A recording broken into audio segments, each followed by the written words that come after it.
welcome everybody to another episode of the podcast with the Academy for the Advancement of Animal Chiropractic. I am Dr. Rachel Wendt. We have Dr. Karen and Dr. Byron with us today, and our guest, Bharon Hoag. We're gonna, again, see how many times we mess that up on the podcast today, but hopefully we have a little fun with it. So, Bharon, we're super lucky to have you here. I've known you for like 15, no, maybe 10 years. Let's not get ahead of ourselves here. About 10 years. I'm going to do the official background on you, and then I'll let you kind of talk about yourself a little bit before we dive into all the craziness. But Bharon works for One Chiropractic. It's an international advocacy organization dedicated to protecting and advancing the chiropractic profession. With a network of over 6,000 chiropractors, they work to influence legislation, fight legal challenges, and expand access to chiropractic care around the world. They're part of They are the parent organization to outreach programs such as Operation Backbone, Chiropractic Defense Council, and Health Missions. These organizations enable them to protect, defend, and bring chiropractic care to the most deserving of humans in underserved communities and veterans. So thanks, Bharon. What do you want to add about yourself? Tell us everything and anything, your history with animal chiropractic, why we're here today. Let's chat about all of it. Yeah, well, first of all, thanks guys for letting me be a part of this. I'm excited you guys are getting more information and content out there. That's fantastic. Yeah, so the only thing I tell people is I'm not a chiropractor. I consider myself the profession's biggest groupie that it's ever had. And, I'm celebrating my 32nd year in the industry. And my daughter's a licensed chiropractor and she's certified through the AVCA. My son is currently in 11th quarter at Life University in Georgia. So, my kids are 100% in. I made a deal with God decades ago that if, me not being a chiropractor ever limited my ability to do the work that I felt needed to be done, I'd go to school. And as fate would have it, me not being a chiropractor has opened more doors, allowed me to get into more conversations, do things that I couldn't do as a chiropractor, so therefore I never went to school.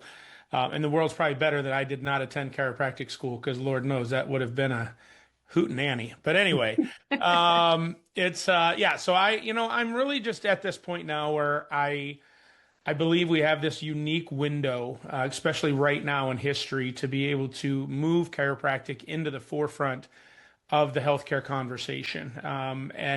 So our organization was really built from my frustration of how a lot of the organizations in the profession operated. And this is not a slam on any organization. I appreciate everyone that volunteers for boards. I appreciate everyone that works for associations. There's zero condemnation. Everyone that knows me knows that I'm a huge fan of Chiro Congress. I support state associations, work with them regularly, love them. But they're structured in a way that really handcuffs our profession from doing some of the work that needs to be done. And so we created One Chiropractic to not be a member organization, to be an advocacy organization that really had the ability to move quickly, to do the dirty work that needed to be done on behalf of the profession, that wouldn't burn political ties, that wouldn't piss off half of our membership base, all the things that tend to slow down the movement of normal organizations in the profession, and rightfully so. The reason that it's designed that way is for accountability purposes. When they're doing all the CE stuff, when they're doing all the lobbying for the state, it shouldn't move super quick. But there are times where things need to be done. There are times where battles need to be fought.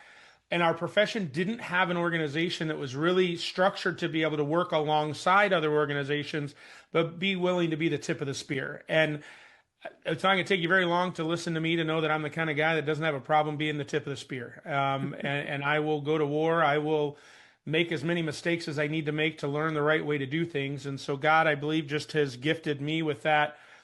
I don't give an F, and I'm just going to go and do what needs to be done. And hopefully it's the right thing. If not, we'll correct it and move forward. So that's where One Chiropractic was started in 2016, was really to build something that didn't currently exist in the profession, that wasn't trying to replace anybody, but was trying to fill a void that didn't currently exist in the profession. And so we took on a number of different issues. Right now, animal chiropractic got on our radar about 4 years ago when we were contacted by the California Chiropractic Association, because we had 2 chiropractors in California that received cease and desist letters from the vet board.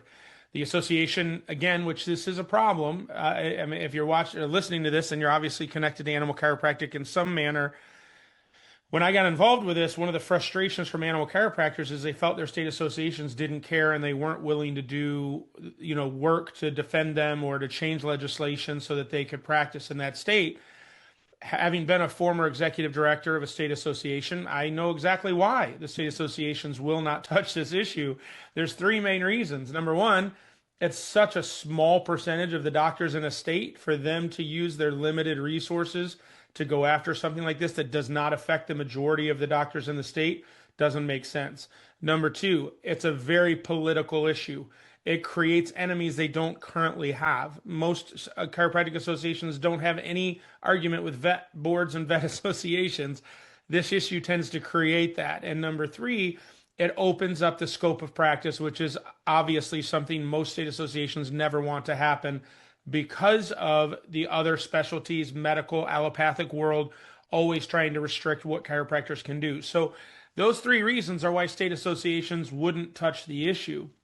When we got involved, we noticed that, obviously, with my background, understanding how state associations work, but we knew that this was growing. It was a growing specialty. I had a major problem with some states allowing vet boards to regulate chiropractors. That's a massive issue for me. Any other specialty regulating a chiropractor is not okay with me.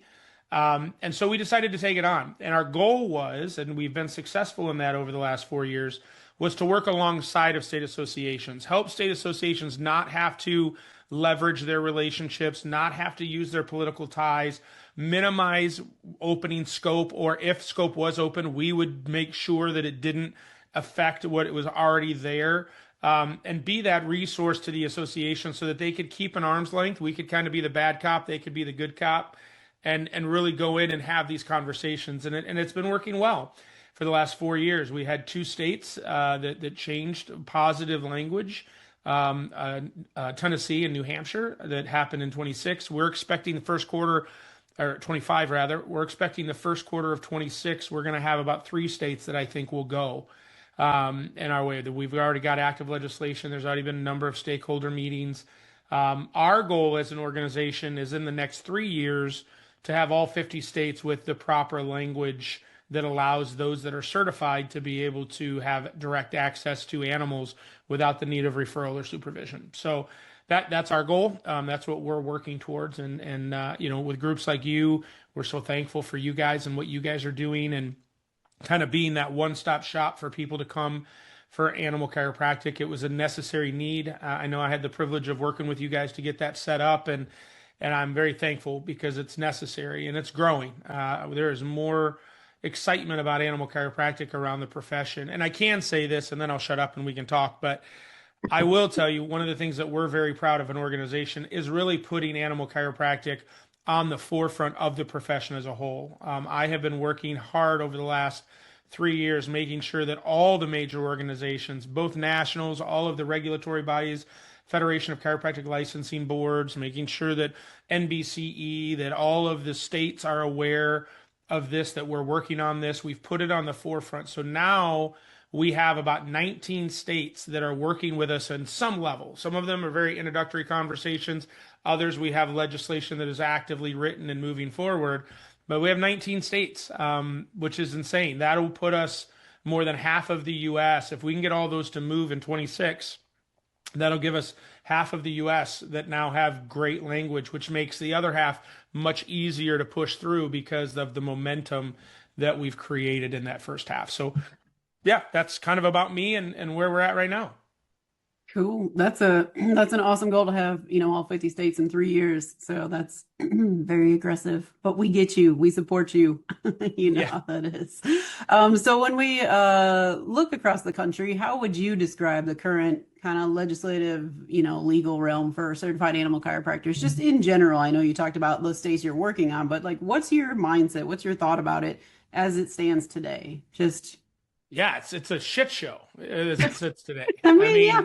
To be honest with you, you have 4 ways that an animal chiropractor, depending on where they want to live. Let's just say you're a normal human and you're choosing where you want to live based on where you want to live, not where you have access and ability to use your education, right? Let's just assume we're in the world that we're trying to create. Right now, if you just chose a state anywhere, it could be one of these four things. It could be the language is very gray. There's really no, the term animal chiropractic isn't really talked about in the vet language or in the chiro language. So it's very gray area. It's going to leave it very open to the temperament of the boards to determine if a chiropractor should be treating them, whether they're certified or not, because there's no language that defines it. So we have about 15 states that it's gray. There's just no language to it whatsoever. Potentially, the chiropractic scope will say chiropractic is to treat the human, which is oftentimes that's where the barrier becomes from the vet boards as well. Chiro board can't do it because our scope says human. So, but we have other states where it says human, but they also have language that allows animals. So I mean, that really isn't a roadblock. But it's gray, so it leaves it to the temperament of the boards. So that's one way it could be. Number two, it could have language, but it's likely under the vet side, and it'll require a referral, such as Texas. Texas chiropractors can do it, whether you're certified or not, it doesn't matter, which I think is a problem, as long as you have a referral. So if you get in good in your community with a vet and they're willing to write you referrals, you're okay as a chiropractor to do it. We have a problem with that on two levels. Number one, there are chiropractors that should not be treating animals that are treating animals because they do not have the proper education to know what they're doing. So the minute they actually hurt an animal, it's going to hurt all chiropractors, whether they're certified or not. So we're concerned about that. Number two, I have problems with the vets having any regulatory authority over chiros at all. It removes the chiropractic board completely from regulating the practice of chiropractic, and that's not okay. Also removes the ability of the chiro board to protect the term chiropractic from just lay people that are calling themselves animal chiropractors, which is a big problem all over the country. Them going to weekend seminars, calling themselves body workers, saying that they do animal chiropractic, and they're not a licensed vet or a chiro. So these are things that need to be controlled and regulated. As this industry grows, which it is growing massively, it needs to be regulated appropriately. So those states that require referral, those are my issues with that. Then you can have another situation like in California where it requires supervision from a vet, which means the vet needs to be on site for you to be able to treat the animal. And again, doesn't matter if you're certified or not. It just somehow the vet apparently has way more knowledge than you do on whether you should adjust an animal if it's safe to do so, hypothetically, according to that legislation. But that's extremely restrictive. Finding a vet that has the space to do that or the willingness or freedom to go to a barn and do that kind of like, it's just a very big barrier associated to those chiropractors being able to do that. And then our fourth option, which is what we're working on, is where there's language under the chiro board, which allows chiropractors that have a certification, whether it be AVCA or IVCA or equivalent as approved by the licensing board in that state, they have the ability to do direct access to animals. And so those are the four options. So you can do it because it's under the chiro language and you're certified.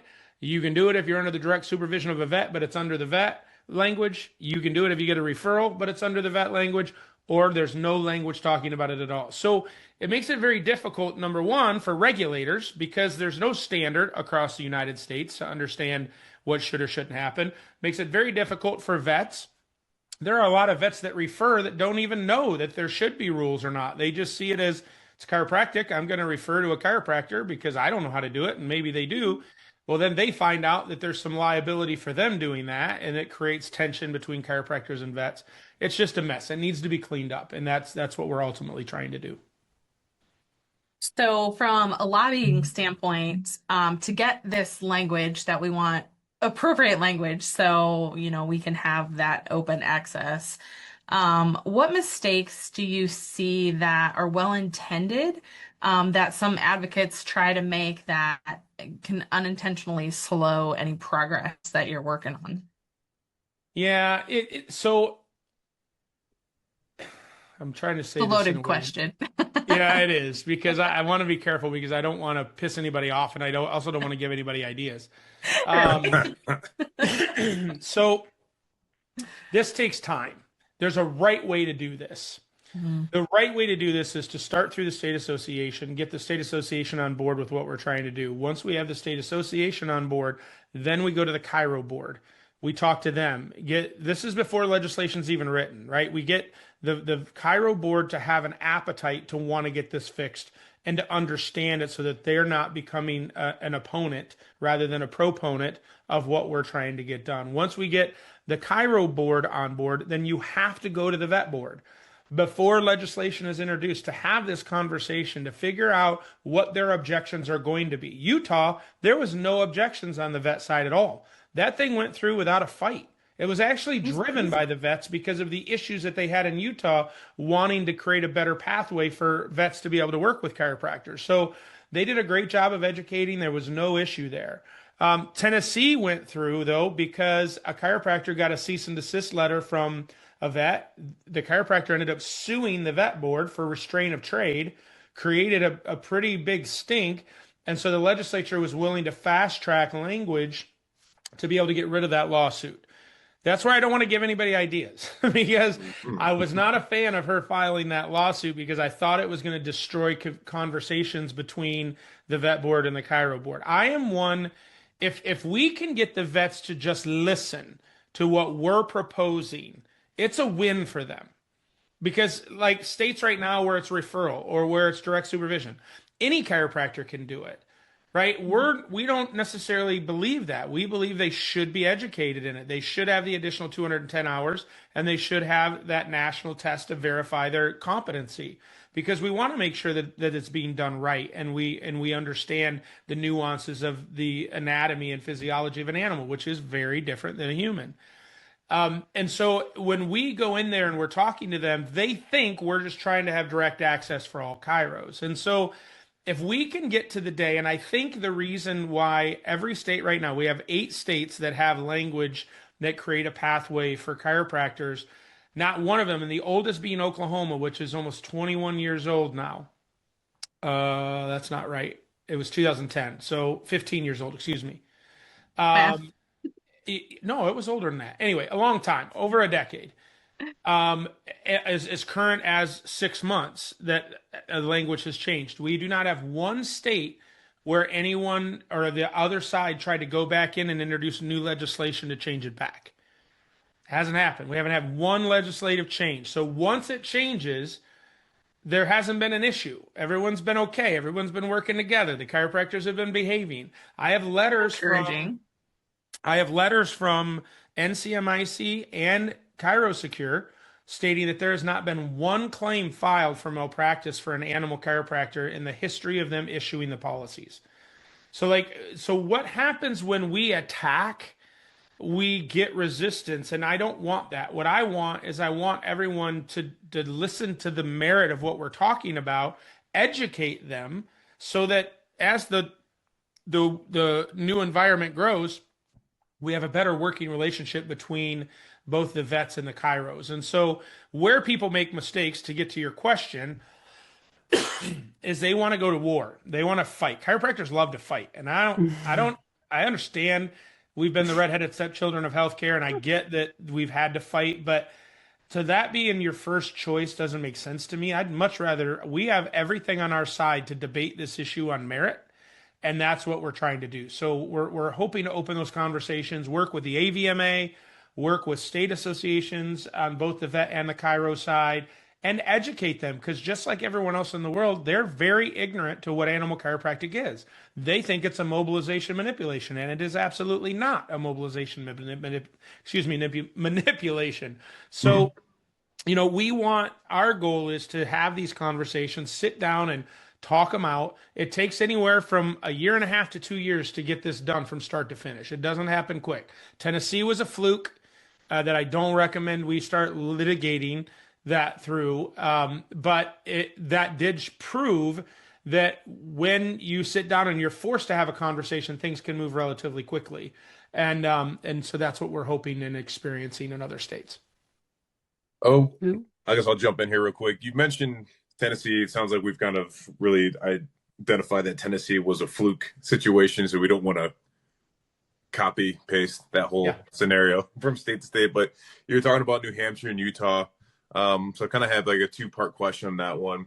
What do you feel like went right in New Hampshire and Utah, and which you think would be beneficial for the rest of the states to hopefully kind of use it as an example?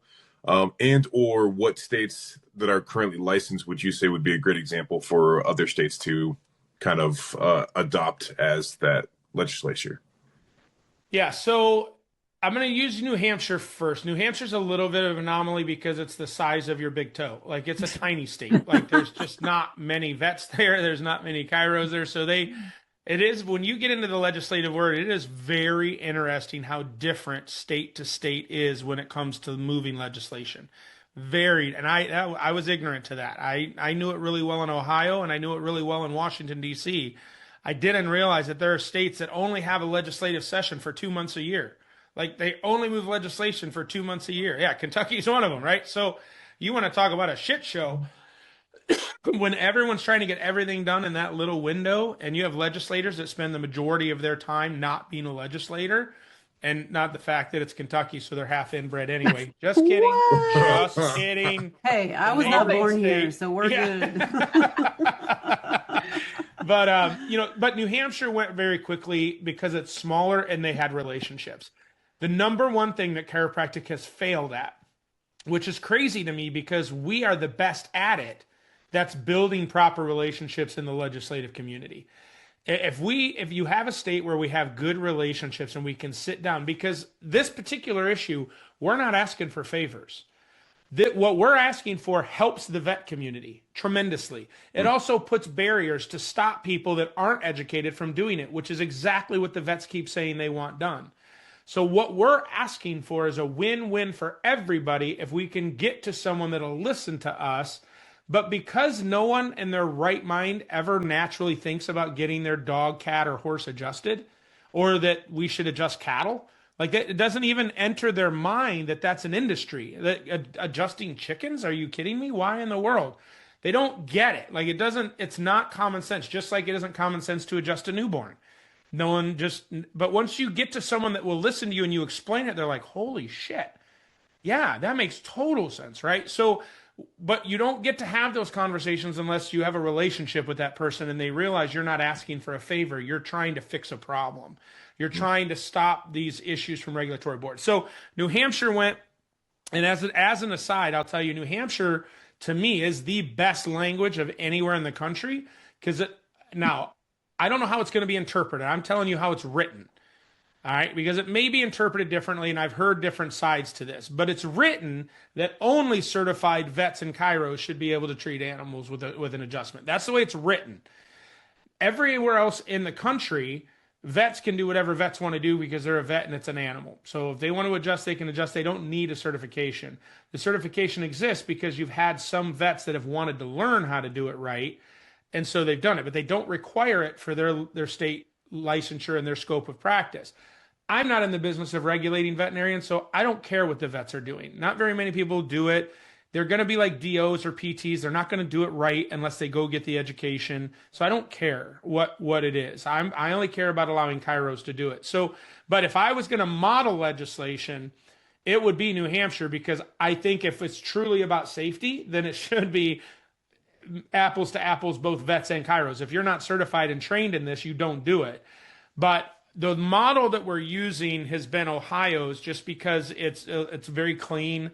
Ohio changed in 19, and it's just a very clean structure. And it basically just says if you're certified through AVCA, IVCA, or equivalent as approved by the licensing board, the chiropractic board, then you can see animals. The licensing board keeps a list of all the registered or certified chiropractors so the public can go to the website and figure out who is certified in animal chiropractic. It does have some documentation requirements listed in the legislation, just to, it does say that they do need to recommend that if an animal hasn't seen a vet in a year, they need to make the recommendation. So there's little things in there to just kind of qualm the vets from thinking that chiros are trying to become the primary provider for the animal, which they're not. But it's just a clean piece of legislation that went through relatively recently. So we use that anytime we go into a state. We're using the Ohio language as the starting language. But then again, every state has different wording, has different things that gets kind of manipulated as it goes through the process to fit whatever the current language is in that state. But there's three things we're looking at that has to be a part of the language. Number one, it has to be under the chiro board. I just don't agree with it being under a vet board, and we'll leave Kentucky alone. Hey, man, I put blood, sweat, and tears into that, I and know you did. I've put in guardrails to talk about a few of the things that you have issues with, like title protection that's in there. Only Yep. chiropractors can use that term. We have Yep. AHP has a seat on their board, so I have fixed a couple of those things that you No, I know talked you about have, as Rachel. You've done well. fantastic, and I know that wasn't your doing to get it where it is. Kentucky's very, very different because of the horse world, and you're the only state in the country that it's the vet board is outside of all of the other regulatory boards, Right. which is very Hmm. unique. That doesn't exist anywhere else in the Yeah. country. So Kentucky's an anomaly, but there is a pathway there, and you have been doing a very good job working with them through that process. However, if I'm I know. going to do it the I way know. I think it should be done, it should be under the Cairo board. And I think you would agree if you could Oh snap your yeah, fingers and perfect do that. world, cloud nine, Yeah. absolutely. Exactly. Sure. Exactly. Yes. So that's number one. It needs to be under the Cairo board. Number two, there has to be language in there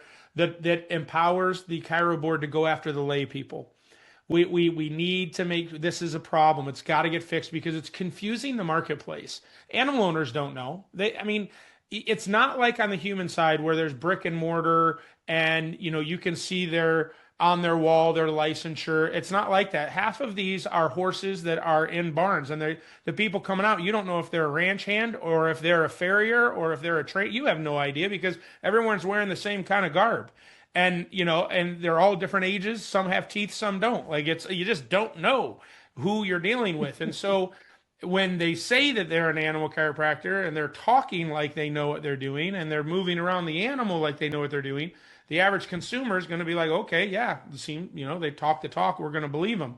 There needs to be some enforcement for those true providers to be able to say, hey, these people are not certified. They have no malpractice coverage. They have no nothing. This is going to be an endangerment for the animal and the animal owner. Because the minute these guys kill a $100,000 horse, but then there's no repercussions because there's no malpractice coverage, there's no nothing, that's going to stop people from seeking this type of treatment. And I don't want that to happen because, as we all know, it's very necessary. So, number one is under the Cairo board. Number two, there has to be language that it does. And number three, there does have to be direct access for those that have received the education.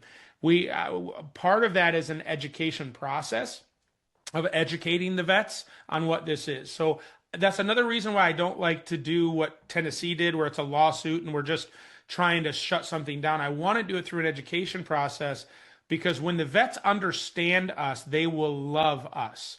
And they already do. I mean, you guys all work with vets in your area, and you know how much they love you when they understand what you're doing. You're not a threat to their business model, and you are an answer for something they've never had an answer for. They love you, and they will refer like nobody's business. That's what I want. I want that inner professionary work environment where the vets and the chiros really learn how to work well together. That happens when we go through this process of educating vet associations, vet boards, on really where this fits and why. And so those are the three main things that we look for in that legislation. But where we're moving across, like I said, there's 8 states right now that have what we consider the model language. And we have 3: California, Maine. Maine should go relatively quickly. I actually have a call with them tomorrow. That language has been written and I think Maine's going to go pretty quick. We just reintroduced again for California. We expect that to go in the first quarter of next year. I've flown there a couple times and had meetings in front of the legislature, and that's been a fight. California is a process for sure, just in general. But I think we're getting closer there, and we've done a lot of education. So that's going, and then Pennsylvania is one that they're doing a massive whole scope thing, and they've added the animal chiro in it. So I'm curious to see when that gets introduced next year, if they're going to end up cutting the animal chiro as they're moving the thing through, or is no one's going to pay attention to it and it's just going to move its way through. I don't know, but Pennsylvania will be a really big state for us to have good language in because of the sheer size of people in the area. Because there's a lot of Amish, and so there's a lot of chiros that are adjusting the Amish horses, and so it's a big area that would get some attention. And then another one's Washington State. They're moving pretty far. Lori Grassi there is doing a phenomenal job. We've been working with them on their language and had sat in a few of their stakeholder meetings, and so that's moving pretty close. So those those 4 states, or 3 states rather, I think we're going to see them move pretty quick in the first of the year. And for states that I know, Illinois is a state that I've got my eye on. I want to fix Illinois. Yes, The please. problem with Illinois is there is no chiropractic board in Illinois. It's the medical board. Illinois is a very, very liberal state when it comes to that type of stuff. And so I'm working on them. I really need the association to go with us on this. And they're very hesitant because they don't want to make enemies out of anyone that's not currently an enemy. But they've been watching what's been going on, and no one wants Illinois to be one of the last to go. And we've got some really good people in Illinois that are great animal chiropractors. I mean, excluding Dr. Karen, obviously, but everybody else, we.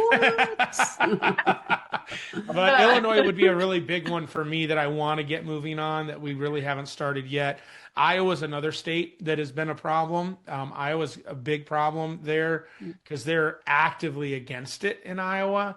But the cattle there, it's just such a big, I mean, there's a lot of cattle adjusting that needs to be done and is being done there that's kind of under attack. And so we're working there. But yeah, there's a lot of other states throughout, the rest of the country. The New England states, we've been doing a lot with Virginia and Rhode Island and Connecticut and a lot of those. There's stuff moving. Maine helps. New Hampshire going this year helps. So there's some momentum up there. So, we're going to kind of feed off of that. And then out in Montana, I just got an email the other day in Montana. Kansas is another one that needs to move here quickly. So a lot of those Western states as well. So. Nice. So for certified animal chiropractors who are listening and watching, and they want to help support some of these advocacy efforts, what actions at the state level are most impactful for them to potentially do something, and then realistically within their reach? Like, we don't want them to go rogue, but Right. What's something that would then be helpful for when you come in and you start to work on some of those languages that, we as the animal chiropractor can do? So this is going to sound extremely self-serving, and it's meant to be to an extent, but not self-serving in the way that it benefits me, because none of this benefits me personally or Right. my organization for that matter.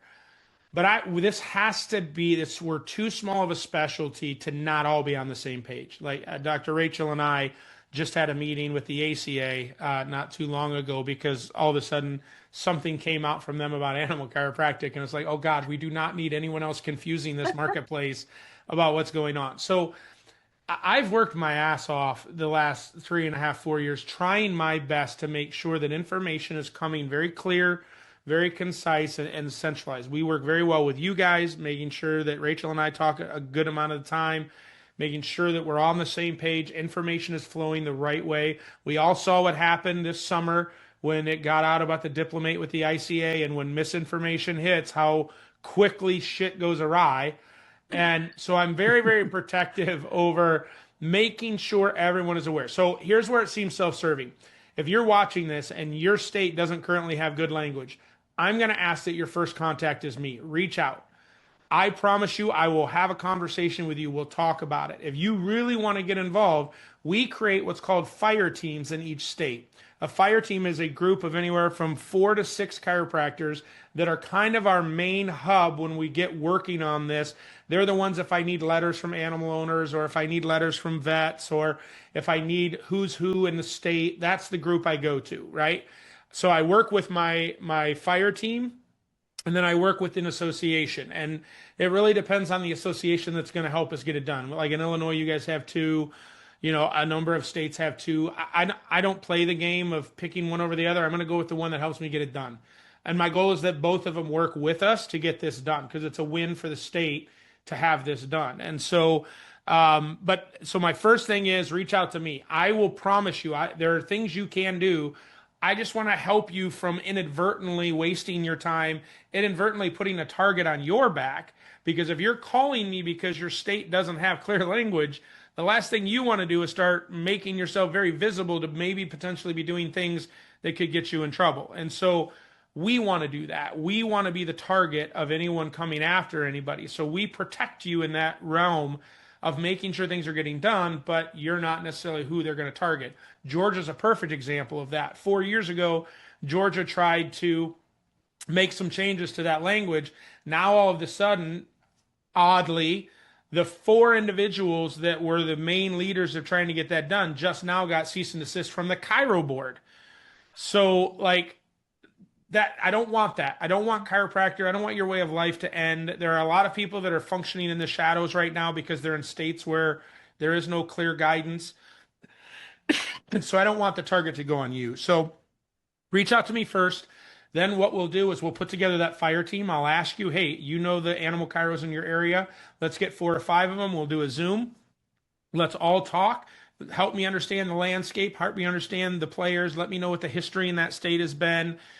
And then from there, I will reach out to the association.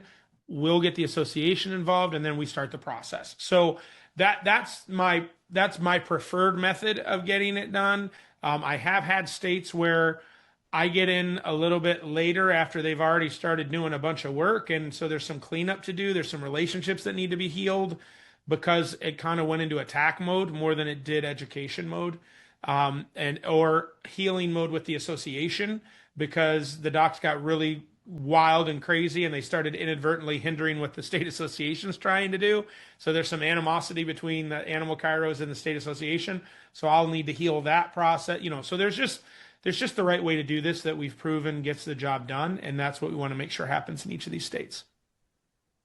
Yeah, that all sounds great. You may have answered this question, but I'm going to ask it and see if you have anything else to add to it. But if you could offer one piece of advice or guidance to a certified animal chiropractor who's navigating maybe some of these uncertain or restrictive state laws, what would you, besides obviously don't put a target on your back, which is super great advice. I didn't realize that the docs in Georgia, those 4 were the ones who got the cease and desist. But is there anything else that you want them to keep in mind as they're going through it? The number one thing to do, if you're in a state that whether it requires referral, supervision, or is gray, right? If you're in one of those 3 environments, your best bet is to really build a network of vets. Because at the end of the day, because we also defend individuals. So if you're a contributor of ours, you're giving us $33 a month, and you do get a cease and desist letter, we will work in conjunction with your malpractice carrier. Both NCMIC and ChiroSecure, which are the 2 main animal chiropractic malpractice carriers, they know what we're doing. They've given us some money to help with this legislative effort so that they have less risk of malpractice claims against chiropractors. So it's in their best interest that we're successful in what we're trying to do. So they're very involved in this. So when a cease and desist or a vet board or a chiro board comes after you, we will defend you. So, but if you have a really good relationship with vets, it really helps us in the legal system to show you're not being rogue, that you're not doing anything inadvertent because so I'm not saying that every animal you see has to have a referral, but if you have at least 2 to 3 vets in your area that are clearly believe in you and trust you because they're referring patients to you, it makes it very easy for us to defend you. And that's in the world of litigation, it's all about putting yourself in a defendable position, creating reasonable doubt. And if we can do that, we can make sure that you don't have any major repercussions to any claims against you. So that'd be my number one thing to do, is make sure that you are making connections with vets in your area. The second thing, work with us, work with the academy. You should belong to both of us. Both of us are priced in a way that it's less than $100 a month for you to make sure that you have our legal protection and guidance, and that you have all the resources at the academy and the reduction in CE costs and all that stuff that they bring to the table. But you want to make sure that you're a part of a tribe. Do not do this thing alone. Chiropractors love to silo. They love to be on their own. And then when the shit hits the fan, they freak out and they either settle, which is horrible because it sets precedent that makes it hard for me to overcome, or they end up becoming the example and they ruin their life. And then they end up hating chiropractic, which is just as frustrating for me because it's the best profession on the planet. So get a tribe, find other animal chiropractors, find other people in your area that understand what you do. My daughter, Ohio's a great state, but there are chiros here that don't even know that chiros adjust animals. And we literally had a chiropractor that was bringing, my daughter specializes in children, and there was another chiropractor that just doesn't feel comfortable adjusting children, so he brought his children in for my daughter to adjust. And then he saw my daughter adjust a dog, and he was like, "What the hell are you doing?" And so he was like, oh my gosh, he sent us like 6 or 7 different dogs now from his patients because he just didn't know that that was a thing. And yes, that's a whole other topic that's frustrating in and of itself that a chiropractor doesn't know that, but that's a whole other thing. But but we've got to build that tribe, right? We need to figure out how to work well together to have an understanding and a respect interprofessionally, especially in this animal space if you're in a state that doesn't have clear and steady language. Yeah, that's great. I have some fun ones for you just to wrap us up because, Okay. we always like to end on some fun ones. All right. Of the states that you've worked, I feel like we've been so serious this time. Not serious. Anyways, Sorry. no, it's okay. Of the states that you've worked in or currently work in or, down the line, is there one legislative meeting, advocacy moment, something that makes you laugh or that just stands Oh out in your yeah. mind that you want to share with the group? I mean, both Texas and California, we've really been working hard. Texas has got such a great group of chiropractors that have been Yeah. doing so many amazing things over the years. And Texas is Texas. Texas is its own country. And it's very difficult there. The TVMA, the Texas Veterinary Association, is a direct extension of the medical association. So they hate chiropractors. And whether you guys know this or remember this or not, but about 15 years ago, the medical association really targeted chiropractic again and went after their scope of Hmm. practice, tried to Yeah. remove the neurological part Hmm. from our scope of practice, which would have taken away a chiropractor's ability to do an exam, to be able to differentially diagnose those types of things. And so the TVMA is just anti-chiro just because of the credentials. And so, there's been a lot. The funniest part for me is listening to these vet people talk so staunchly. Like they will stand in California, and Rachel, you and I were texting when we were in California. They'll stand in front of Congress and testify how great everything's going. There is not a shortage of vets. Nobody has a wait time. And you're sitting there like, bro, like even one of the legislators in that hearing said, that's not true. It took me like 6 months to get an appointment with my dog. So it's like it just cracks me up how they're so party line. Like they don't even they know what they're saying isn't true, but they put out they say constantly how chiropractors are hurting animals. So I ask them, please give me one documented case. I just want one documented case. And I tell them, I said, but make sure it's a certified chiropractor. And I need documented case of that there was actually injury done from the chiropractic adjustment. And they can't document one. And then I provide our letters that there's never been a malpractice claim. And so it's the same in every state we go to. That there's three main things. It's chiropractors don't have the education. So we lay out the education, which I love because it gives me an opportunity to talk about your guys' core education of 4,700 hours. And then on top of that, the 210 specifically with animals. The second thing is danger. So I'm able to talk about the, malpractice coverage and there's not been claims. And I have letters from licensing boards in states that are stating in their however many years that they've had this, they haven't had a single claim or complaint against a chiropractor. So I'm able to beat that. And then the third one, which is even the funnier one, is that chiropractors are trying to take over the vet space. And that statement in and of itself, I'm like, bro, we're talking about doing a specific chiropractic adjustment. We cannot inject anything. We cannot do surgery. We don't have the knowledge to diagnose. We're not trying to even diagnose the animal. We just want to identify and treat subluxations. That's all we're trying to do. And so those are the things that crack me up. But it's the arrogance of these guys because the vet boards are, well, you deal with it in Kentucky. I've sat on a couple calls with you guys. You just sit there and listen and you're like, what in the actual hell are you talking about? Like there's no truth to that whatsoever, but they say it just so adamantly because they are the vets and they have all authority in that room. So those would be some of the main things that I've done. The one in California was the best, testifying after that idiot from the vet association. He was such a moron that it was entertaining. Yeah. Well, I guess this is not really like a super fun one. You kind of stole my thunder and answered whatever question I was going to ask you. But so sorry. let's say that obviously I'm a certified animal chiropractor, and this actually happens in our area. But we hear of a lay chiropractor adjusting animals, sneaking them in the back door of their human office. Like, what can we do as the certified animal chiropractor to stop this? Like, because our patients don't know, right? They Yeah, think, oh, well, you're a chiropractor, so you can be able to. So they're like, what can we do to? It almost feels like we have to legitimize our certification or 100%. whatever. Like, so what should we do So as there are three things that I think need to be done.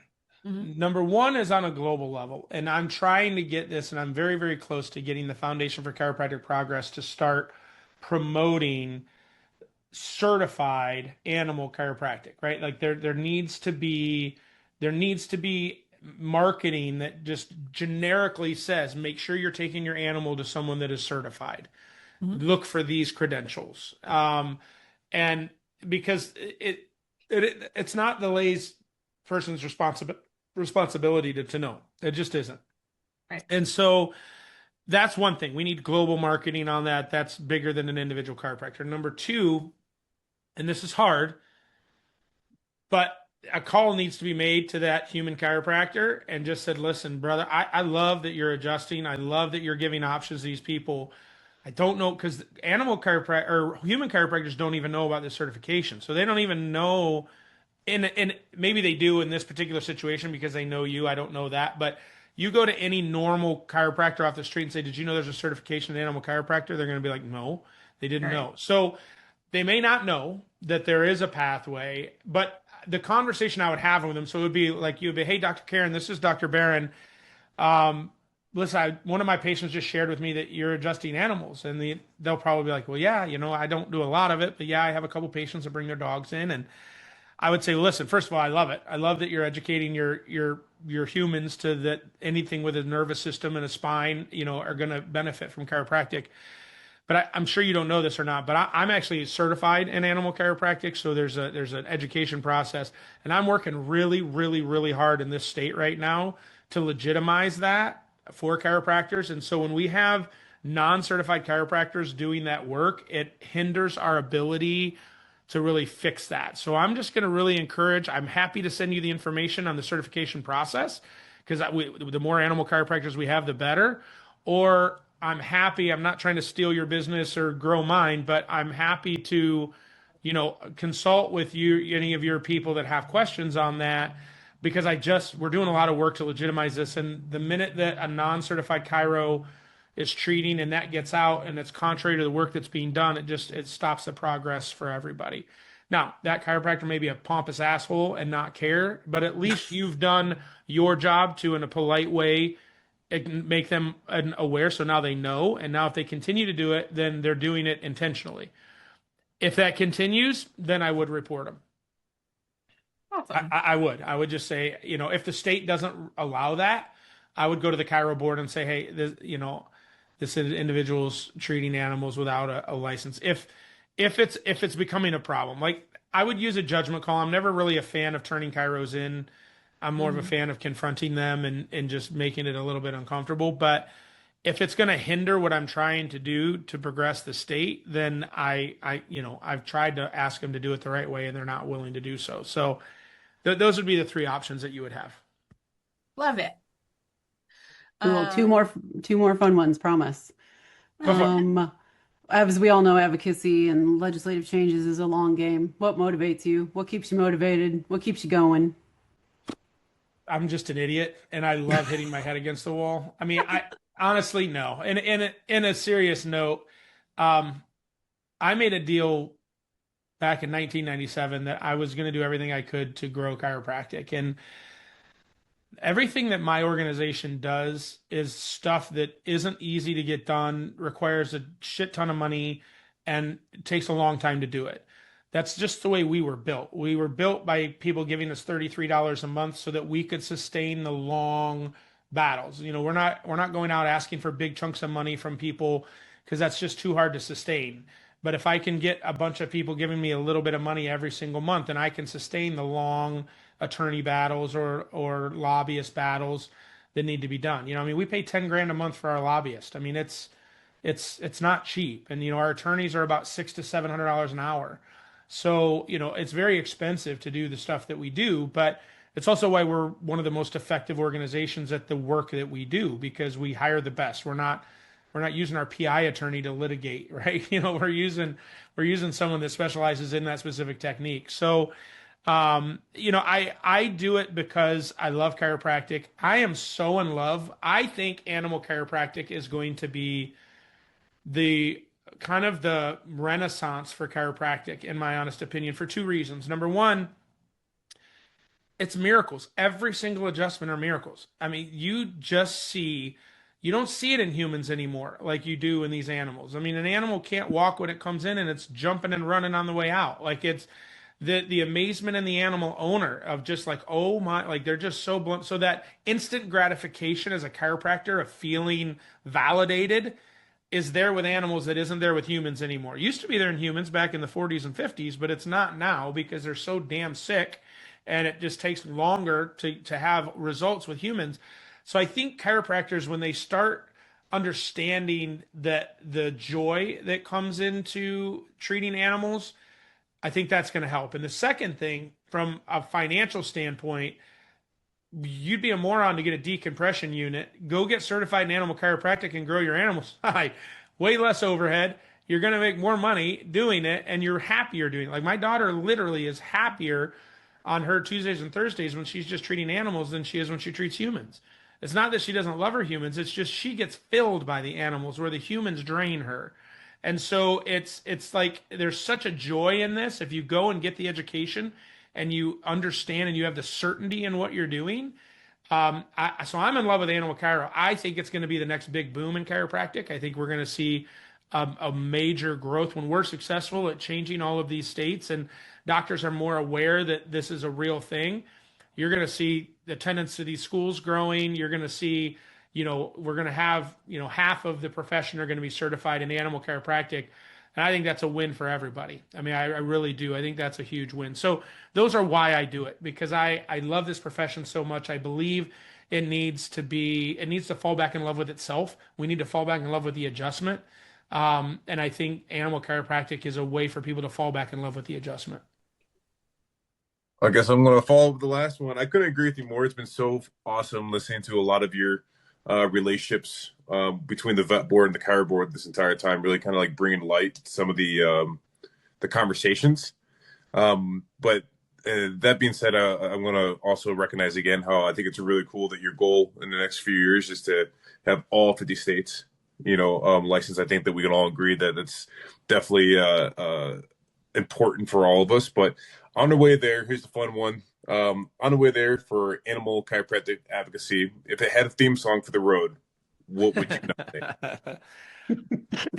Oh, Jiminy Christmas. Come on, I've seen you karaoke more than once, Barry. Yeah, I mean, my first one is "I'm Too Sexy." I mean, that's just gonna be, that's just what popped in my head initially. But that's kind of my own runway song. But anyway,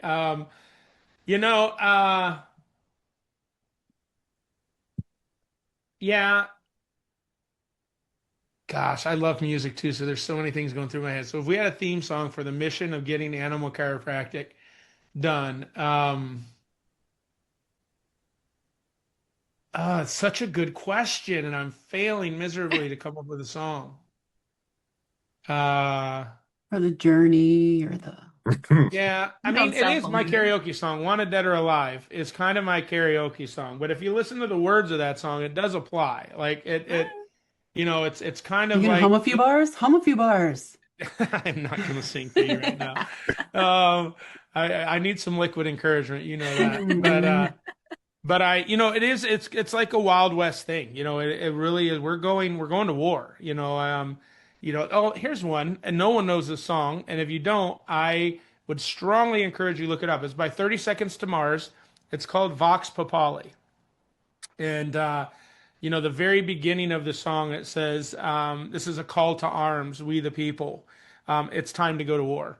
And when I say it's time to go to war, it doesn't mean like I'm going to go and kill people. It means it's time to organize and move. We have such a unique period of time over the next 3 years. My 3 years is not just a random number.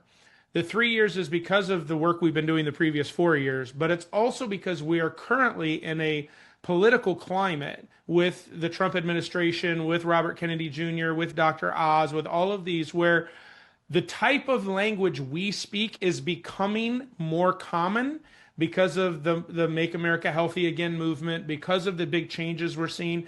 I mean, did we honestly ever think that you would see the CDC remove the Hep B vaccine from the children's registry, which just happened, right?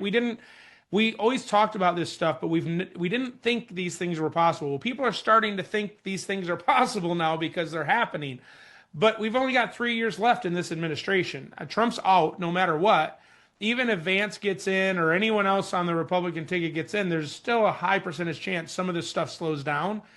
I am so driven right now. So that song, Vox Populi from 30 Seconds to Mars, really listen to it. It's one of my favorite workout songs. But it just talks about, did you ever have a dream? Did you ever sell yourself out because you didn't believe enough in your dream to do it? Well, here, I'm reminding you of your dream, and now it's time to go. It's a call to arms, gather people, it's time to go to war. And so that would really be, now that I'm even selling myself on it, that's the song. Vox Populi, 30 Seconds to Mars. Final answer. Love it. I love it. I just pulled up the lyrics and I'm like, oh man, this totally resonates. Doesn't it? Yeah. And wait till you hear the music to it. It's so good. Is that I'd gonna love be to the play intro- it, but I be the don't know intro about song to this copyright episode? stuff. Yeah. Make that the intro song of the Or episode. the exit song? Yeah. I'll see what I can legally do, Yeah, right? without violating copyright stuff. But it talks about this is a call to arms, gather shoulders, time to go to war, battle song, brothers and sisters, time to go to war. But at the middle, it jumps. Here we are at the start. I can feel the beating of our hearts. Here we are at the start. And it just gather together, talking about all this stuff. That's awesome. I can't wait to listen to it. I've probably it's a heard great it, but song. I don't know. It's a Yeah. great song. Cool. Well, Bharon, I so appreciate you being on our podcast today and giving all the updates on everything. We'll probably try to have you on a couple times a year if you're cool with that to give us updates throughout the year and to tell people what's going on. So again, from the bottom of our hearts, a thank you, and I hope everybody enjoyed this episode, and we'll catch you next time. Appreciate it, everybody. Thanks for your time. See ya. See you.